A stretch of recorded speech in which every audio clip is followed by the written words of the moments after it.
Hello everyone, எல்லாருக்கும் வணக்கம். இன்றைக்கி பார்த்திங்கன்னா ஒரு சூப்பரான ஒரு இன்ட்ரெஸ்டிங்கான விலாக் தாங்க பார்க்க போகிறோம். இது எவ்வளோ குப்பையாக இருக்குதுன்னு பாருங்கள். நம்ம பெட்ஸ் வச்சுருக்கிறது, நம்ம லவ் பேர்ட்ஸு, அது அதுவாக குப்பையாகலங்க. டெய்லி க்ளீன் பண்ணாலும் எல்லோரும் மல் கட்டி உள்ளுக்குள்ளே இருக்க அந்த தினையெல்லாம் வெளியில் தள்ளி விட்டு எல்லா பக்கமும் குப்பையாக்கிடுறாங்க. சரி, அது கூட ஓகேங்க, குப்பையாகிட்டு போகுதுன்னு விட்டா எந்நேரம் மல் கட்டிக்கிறாங்கங்க. மனுஷங்க தான் இடத்துக்கு அடிச்சுக்கிறாங்க அப்படின்னா இவங்களும் பானைக்கு அடிச்சுக்கிறாங்க. இந்த பானை என்னது, அந்த பானை ஒன்றுதுன்னு ஒரே பிரச்சனையாக இருக்குதுங்க. இதில் பார்த்திங்கன்னா இந்த மஞ்சள் குருவி தான் இந்த 4 குருவிங்களுக்கும் அம்மா. பட் என்ன பண்ணுதுன்னா, அந்த மஞ்சள் குருவி திரும்ப மேட்டாகி திரும்ப முட்டை வைக்கும்போது அந்த குட்டி குருவிங்க உள்ளுக்குள்ளே போய் படுத்துக்குது. அதனால கொஞ்சம் சண்டை வருது. இன்னொன்று, அதோட மேட் விடமாட்டேங்குது. ஸோ அதனால மறுபடியும் சண்டை வருது. அகெயின் நம்ம ஆல்ரெடி நான் வீடியோவில் போட்டிருப்பேன். கொஞ்சம் மந்த்ஸ்க்கு முன்னாடி ஒரு குருவியை எல்லாம் சண்டை போட்டே கொண்டுட்டாங்க, முட்டை வச்சுருந்த குருவியை. ஸோ அதனால மனசுக்கு ரொம்ப சங்கட்டமாக இருந்ததுங்க. நம்ம 4 குருவி வாங்கிட்டு அது 14 குருவியாக மாறி, லிட்ரலி 14-15 குருவியாக மாறி பாதியை பறந்து போய் பாதி இறந்து போய் சண்டை போட்டுட்ருக்கனால பெருசாக கூண்டு பண்ணிடலான்னு ஆர்டர் பண்ணோங்க. ஒரு சைஸில் பண்ணோம். தம்பி வேறு சைஸில் பண்ணிட்டாரு. கதவும் பார்த்திங்கன்னா சின்னதாக வச்சுட்டாரு. ஏன்னு கேட்டால் அதில் பானை கூட உள்ளே போகலைங்க. ஏன்னு கேட்டால் குருவி பறந்து போயிடுன்னு சொன்னார் ரீசன். சரி, ஓகே அப்படின்னு விட்டாச்சுங்க. இதுக்கு மேலே நம்ம பேசவே முடியாது. சரி பண்ணி கொடுன்னு சொன்னால் கூட வரலங்க. நம்ம ஒரு அமௌண்ட்டு சொன்னோம், அவர் ஒரு அமௌண்ட்டு சொன்னார். இல்லை, அது முடியாதுன்னு சொல்லி நம்ம ரெண்டுக்கும் இல்லாமல் 10,000 சொன்னாருங்க. நம்ம 4,000 தாங்க சொல்லியிருந்தோம், ஆர்டர் கொடுத்துருந்தோம். இல்லை, முடியாதுன்னு சொல்லி ஃபைனலாக 6,000 நம்ம கொடுத்தோம். நான் ரெடி பண்ணி கொடுங்க, பெரிய கதவை வச்சு கொடுங்க, இன்னும் அமௌண்ட் எவ்வளோ வருதோ நான் கொடுத்துட்றேன்னு சொல்லியிருந்தேன். பட் 2 மாதத்துக்கு மேலே அந்த குருவி கூண்டு செஞ்சு 2 மாதத்துக்கு மேலே நம்ம எவ்ரிடே கால் பண்ணாலும் நாளைக்கு வரேன், இன்றைக்கி வரேன் அப்படியே சொல்லிகிட்டு இருந்தார். அதனால சரின்னு விட்டுட்டோம். இன்றைக்கி பார்த்திங்கன்னா அந்த லைட் பிங்க் குருவி நான் சொன்னேன் இல்லையா, அம்மா குருவி இது தான் அப்படின்னு சொல்லிட்டு இதை போட்டு எல்லாம் சேர்ந்து அட்டாக் பண்ணி, அது பார்க்கும்போதே உங்களுக்கு தெரியும் எந்த அளவுக்கு காயமாக இருக்குன்னு. ஸோ அதனால சரி, ஓகே, இதுக்கு மேலே இருந்தால் வேலைக்கு ஆகாதுன்னு சொல்லிட்டு இந்த மஞ்சள் குருவியையும் இதோட மேட் இருக்கு இல்லையா, அதோட பார்ட்னர், அந்த குருவியையும் மட்டும் கார்ட்போர்ட் பாக்ஸில் போட்டு வைக்கலாம். ஏன்னா நாங்கள் இது பார்த்திங்கன்னா எல்லாத்துலேயுமே முட்டை இருக்குதுங்க. எல்லாத்தையும் ஆம்லேட் போட்டு சாப்பிட்ருதுங்க. இந்த கார்ட்போர்ட் பாக்ஸில் தாங்க மாத்திரம். இதில் நல்லா ஃபுல்லாக ஹோல் போட்டுட்டு உட்கார்றதுக்கு தேவையான மாதிரி. ஏன்னா அந்த எல்லோ குருவி நிறைய முட்டை வைக்குது. அதை என்ன சொல்கிறது, ஹேட்ச் பண்ணுறதுக்கு விட மாட்டேங்குதுங்க. உள்ளுக்குள்ளே போய் உட்காந்துக்குதுங்க, சண்டை போடுதுங்க. இப்போ பார்த்திங்கன்னா நம்மக்கிட்ட கரண்ட்டாக நம்மக்கிட்ட தப்பிச்சு ஓடுனது, அதாவது கதவை நம்ம ஃபுட்டு போட்டுட்டு க்ளோஸ் பண்ணாமல் விட்டுறாங்க ஒவ்வொரு டைமு. ஸோ அப்படி ஓடி போனது ஒரு 3-4 போயிடுச்சுங்க. அதுக்கப்புறம் இவங்க அட்டாக் பண்ணது 1-2 போயிடுச்சு. அதுக்கப்புறம் நம்ம இந்த மாதிரி அடிபட்டிருக்குன்னு வெளியில் உட்கார வச்சுருந்து ஒன்று ஓடி போச்சு. அப்புறம் இன்றைக்கி இந்த எல்லோ. ஸோ இதெல்லாம் போக எவ்வளோ எக்ஸ் வச்சுருக்கு பாருங்கள். எல்லாத்தையும் இன்றைக்கி நாளைக்கு நான் ஆம்லேட் போட்டுகிட்டே இருக்குதுங்க. அதனால தான் பெரிய கூண்டே செஞ்சது. அதுக்கப்புறம் பார்த்திங்க அப்படின்னா இன்றைக்கி 9 இருக்குது. அதில் நம்ம 2 செப்பரேட் பண்ணுறோம்.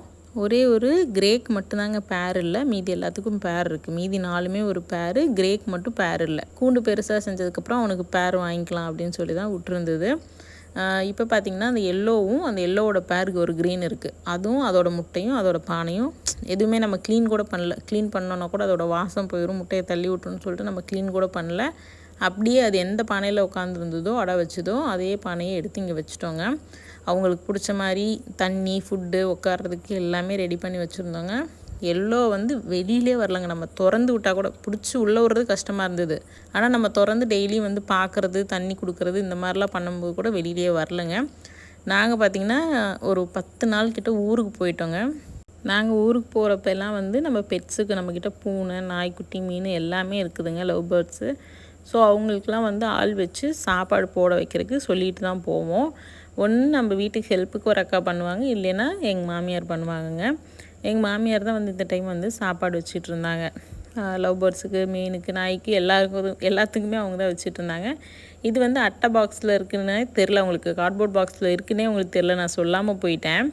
அவங்க 2 நாள் சாப்பாடு போடவே இல்லை. ஏதோ சத்தம் கேட்குன்னு ஓப்பன் பண்ணியிருக்காங்க. ஒன்று வெளியில் வந்துருச்சு. வெளியில் வந்துட்டு நாங்கள் ஊர்லேருந்து வர்ற வரைக்குமே ஒரு 7 டேஸாக அது வெளியிலே தாங்க இருந்திருக்கு. இவங்க சாப்பாடு வெளியிலே கொஞ்சம் வச்சுட்டு இருந்திருக்காங்க.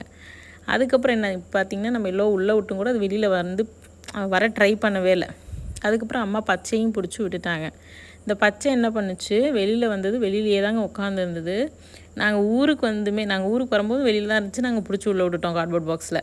அவ்வளோ நாள் பறந்து போகாத குருவி அன்றைக்கி எங்கள் வீட்டுக்கு கெஸ்ட் வந்திருந்தாங்க. எங்கள் பாப்பா ஓடி வந்த அத்தை அப்படின்னு சொல்லிட்டு அந்த சவுண்டு கேட்கவும் யாரோ புதுசாக வர்றாங்கன்னு சொல்லிட்டு ஓடி போயிடுச்சுங்க. அதுக்கு முன்னாடி வரைக்கும் டெய்லி வெளியில் தான் உட்காந்துட்டு இருந்துச்சு. நானும் அப்படியே பழக்கிடலான்னு நினச்சேன். அப்புறம் ஓடி போயிடுச்சு.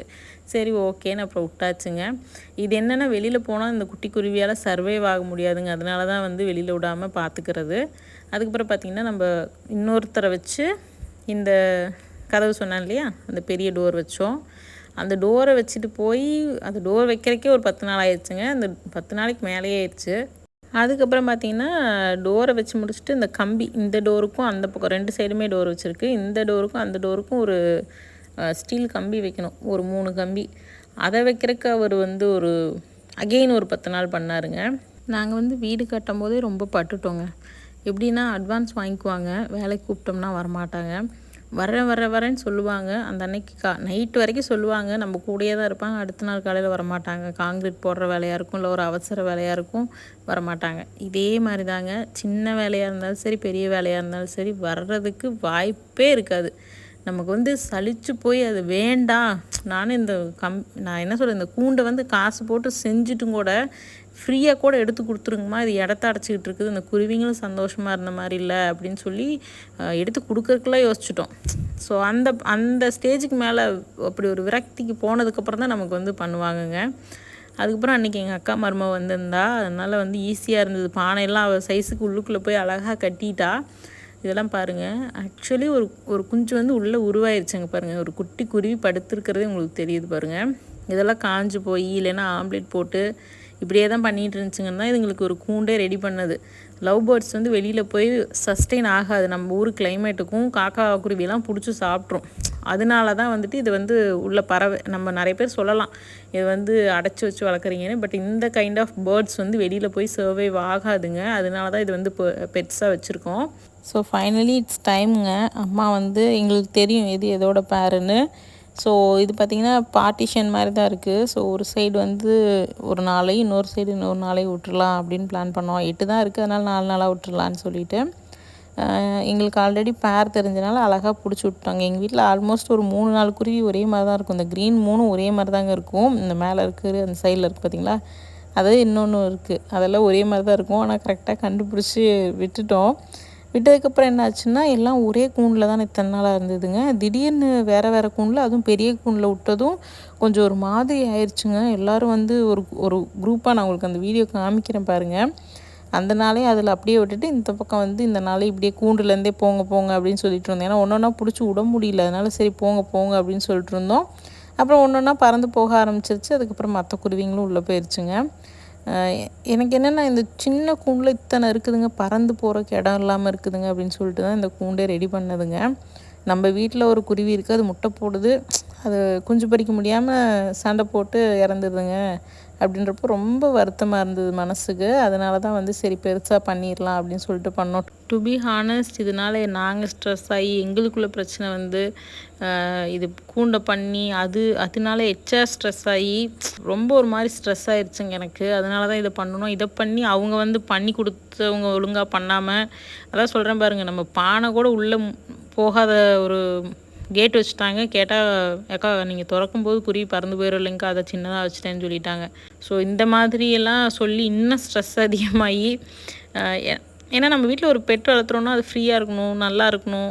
அதனால் வந்து ஆசையாக வந்து இந்த கூண்டு பண்ணியிருக்கோங்க. எப்படி இருக்குதுன்னு சொல்லுங்கள். அதுக்கப்புறம் பார்த்திங்கன்னா நாளும் பார்த்திங்கன்னா தனித்தனியாக விட்டுட்டோமாம்மா, அந்த பக்கம் நாள் இந்த பக்கம் நாளுன்னு எல்லாம் கூடி பேசிகிட்டு இருந்தாலுங்க. என்ன பேசினானுங்கன்னு தெரியலைங்க. இங்கே பாருங்கள், இப்படி கூடி பேசிகிட்டு இருந்துட்டு பானை மேலே ஏறி உட்காந்ததுங்க, இறங்கவே இல்லைங்க. ஒரு 2 மணி நேரம் எனக்கு ஒரு மாதிரி ஆயிடுச்சு. அதுக்கப்புறம் வந்து ஒன்று ஒன்றா இறங்கி சாப்பிட ஆரம்பிச்சிருச்சு. ஆரியன் ஸ்கூல்லேருந்து வந்தது காமிச்சேன். ஆரியனுக்கும் ரொம்ப சந்தோஷங்க. அதுக்கப்புறம் பார்த்திங்கன்னா இந்த மேலே இருக்க இந்த பார்ட்டிஷன் வந்து நம்ம சொல்லவே இல்லை இது வேணும்னு, பட்டு எல்லாமே அவங்க இஷ்டத்துக்கு தான் செஞ்சு தருவாங்க எங்கள் ஊரில். ஸோ அப்படி அவங்க இஷ்டத்துக்கு செஞ்சதில் பார்த்திங்கன்னா மேலே வந்து இருக்கிற ஸ்பேஸ் வந்து வேஸ்ட்டு தாங்க. அந்த கதவு இருக்குது, ஆனால் அதுக்குள்ளே கையை விட்டு நம்ம ஒன்றும் விடவும் முடியாது, பிடிக்கவும் முடியாது, பானையும் வைக்க முடியாது. அதனால சரின்னு சொல்லிட்டு அந்த மேலே இருக்கிறத ரிமூவ் பண்ணிட்டேங்க. லீனாக இருந்திருந்தேன்னா பரவாயில்லைங்க. நான் வெயிட் வந்து போட்டதுக்காக இன்றைக்கி தாங்க ஃபஸ்ட் டைம் வருத்தப்பட்டேன். ஏன்னா அதுக்குள்ளே போயிட்டு என்னால் முடியலைங்க, ரொம்ப வந்து கஷ்டமாக போச்சு. இருந்தாலும் சரி ஓகே, நம்ம வந்து பண்ணிட்டோம், நல்லதாக பண்ணிடுவோம் அப்படின்னு சொல்லிட்டு அதை ஃபுல்லாக ரிமூவ் பண்ணிட்டேன் மேலே இருந்ததை. ஸோ தட் இப்போ வந்து 2 பக்கமும் குருவிங்க வந்துட்டு போய்க்கலாம். நிறைய ஸ்பேஸ் இருக்குது. முன்ன வந்து இருந்த ஸ்பேஸை விட இப்போ டபுள் மடங்கு இருக்குதுங்க. நெக்ஸ்ட் டே பார்த்திங்கன்னா குருவி கொஞ்சம் வாங்கலாம் அப்படின்னு சொல்லிட்டு, ஏன்னா கூண்டு பெருசானதுக்கப்புறம் அந்த சின்ன கூண்டில் நிறைய இருந்த மாதிரி இருந்துச்சு. இப்போ பெரிய கூண்டில் கொஞ்சமாக இருக்க மாதிரி இருந்தது. அதனால் சரின்னு சொல்லிட்டு ஒரு 4 குருவி வாங்கினோங்க. இந்த எல்லோ குருவி வந்து அதோடய ஃப்ரெண்ட்ஸ் எல்லாம் விட்டுட்டு வர மனசுலையான்னு தெரிலங்க, அப்படியே பிடிச்சிக்கிச்சு, விடவே மாட்டேன்ருச்சு. அதுக்கப்புறம் அதோட ஜோடி எதுன்னு கேட்டு நம்ம அதையும் வாங்கிட்டு வந்துட்டோங்க. அதுக்கப்புறம் வந்து உங்கள் ஊர்லெலாம் குருவி வந்து எவ்வளோக்கு விற்கிறாங்கன்னு சொல்லுங்கள். நான் வாங்கிட்டு இருந்த டைமில் பார்த்திங்கன்னா 250 சொன்னாங்க பேரு. இப்போ வந்து 350 சொல்கிறாங்க. நான் கொஞ்சம் குறைச்சி 330க்கு வாங்கினேன். பட் ஸ்டில் கொஞ்சம் காஸ்ட்லி தான். அப்புறம் ஆரின் கொஞ்சம் ஃபிஷ் கேட்டான்னு சொல்லிட்டு, நம்ம வீட்டில் ஆல்ரெடி ஷார்க் வந்து கொஞ்சம் பெருசாக வளர்ந்துருச்சு, அதனால் வேண்டான்னு சொன்னேன். இருந்தாலும் கேட்காம ஃபிஷ் கேட்டான்னு அவனுக்கு ஒரு 2 கோய் 2 கலர் ஃபிஷ் வாங்கினேன். கோய் பார்த்திங்கன்னா 70 ரூபா, அந்த கலர் ஃபிஷ் 80 ரூபா. அதுக்கப்புறம் இந்த பானைலாம் பார்த்திங்கன்னா 70 ரூபா சொன்னாங்கங்க.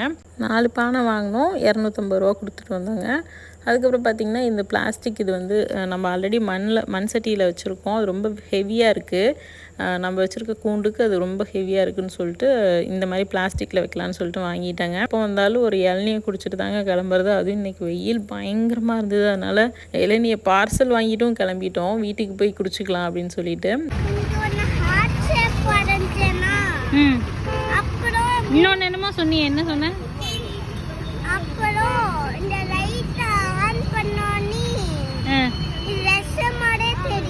ஓ, இதுதான் மேஜிக் இல்லையா? குரலி வித்த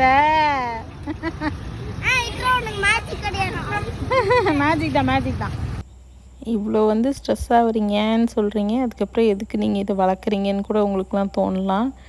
எனக்கு வந்து இவங்க வந்து ஃப்ரீயாக இல்லைன்றது தான் எனக்கு ரொம்ப ஸ்ட்ரெஸ் ஆச்சு. இப்போ அவங்க ஃப்ரீயாக இருக்காங்கன்றப்போ ரொம்ப சந்தோஷமாக இருக்குங்க.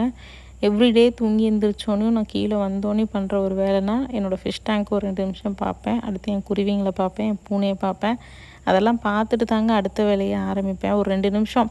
இப்போ எனக்கு மைண்ட் வந்து ஏதோ ஒரு அப்செட்டாக இருக்குது, ஏதோ ஒரு விஷயத்தில் அப்செட்டாக இருக்கேன், இல்லை டயர்டாக இருக்கேன், ஏதோ ஒரு இதுனா கூட நான் போய் அந்த கிளி கொண்டுக்கிட்டு ஒரு 5 நிமிஷம் நின்றுட்டு வருவேங்க. அவங்களெல்லாம் பார்த்தாவே, பெட்ஸுன்றதை தாண்டி அவங்களெல்லாம் பார்த்தாவே அந்த ஒரு வைப்பு, அந்த ஒரு சவுண்டு, அதெல்லாம் கேட்டாவே வந்து எனக்கு ரொம்ப சந்தோஷமாக இருக்குங்க. நான் பேக் டு நார்மல் ஆயிடுவேன்.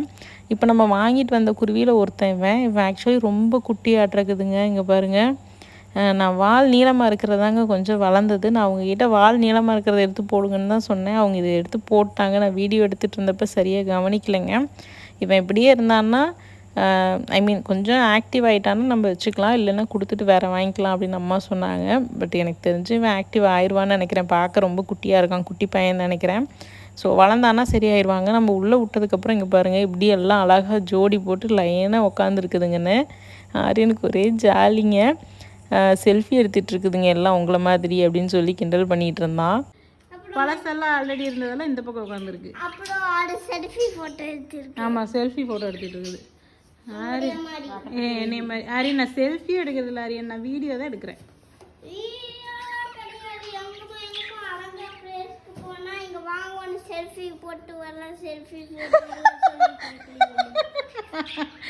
ஏன்னா தனியாக எடுக்கிறேன் நானே. நம்ம எல்லாரும் இருக்கும்போது வாங்க எல்லாரும் ஒரு செல்ஃபி எடுக்கலான்னு கூப்பிடுவேன். அது ஒரு குத்தமா? அதே மாதிரி அதுவும் செல்ஃபி எடுத்துகிட்டு இருக்குதா? சரி விடு. அவ்வளோதாங்க, வீடியோட எண்டுக்கு வந்துட்டோம். இந்த கூண்டு எப்படி இருக்குது, என்னோடய கிளிகள்லாம் எப்படி இருக்குதுன்னு கமெண்ட்ஸில் சொல்லுங்கள். உங்கள் எல்லாரையும் இன்னொரு இன்ட்ரெஸ்டிங்கான வீடியோவில் சந்திக்கேன். Until then bye, take care. மறக்காமல் நம்ம சேனலை சப்ஸ்கிரைப் பண்ணிக்கோங்க, கூட இந்த பெல் ஐக்கானை கிளிக் பண்ணிக்கோங்க.